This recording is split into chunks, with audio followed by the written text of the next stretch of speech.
ఆదిలో నా సేవకుడు, నేను ఆశ్రయించుకున్న వాడు, నా ప్రాణముకు ప్రియుడు, అతని వంతు నా ఆత్మను ఉంచున్నాను. అతడు అధికారులకు న్యాయమును కనపరిచును.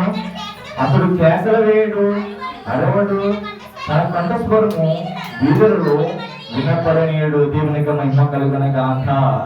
హల్లెలూయా, హల్లెలూయా. ప్రభు పేరట మన దేవుడు వాక్యం సంగ్రహిస్తున్నామా? దేవుడు యెషయా గ్రంథము ద్వారా మాట్లాడుచున్న మాటలు ఏదేస్తాం. ఇదిగో నేను ఏర్పరచుకున్న నా యొక్క ప్రియమైన కుమారుడు. ఎవరన్నా? యాకోబు.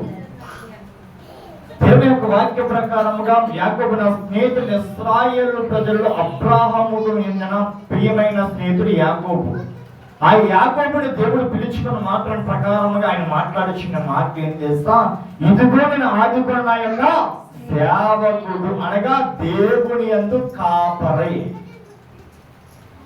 దావీదుని పిలిచి ఇదిగో నేను గొర్రెల కాపరిగా ఉంచుచున్నానని తన తండ్రి ఇచ్చిన ప్రకారముగా గొర్రెలకు కాపరిగా ఉన్న దావీదుని ఎలాగైతే సేవకుడిగా పిలిచాడో అదేవిధంగా దేవుడి నాడు సేవకులు ఏమన్నాడు? మీరు గొర్రెలు కాస్తున్న సేవకులు, అనగా ఈ గొర్రెలు మేపండి అని దేవుడు మనల్ని అప్పచెప్పాడు కదమ్మా.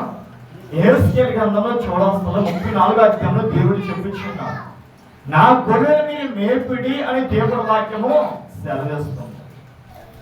నేను ఆదుకున్న నా సేవకుడు, ఇతడు ప్రియమైన కుమారుడు. దేవుని యొక్క వాక్య ప్రకారముగా ఇతను యెహోవా యందు భయభక్తులు కలిగి ఉన్నాడు. యాకోబు ఎలా ఉండేస్తా? భయభక్తులు కలిగి ఉన్నాడు.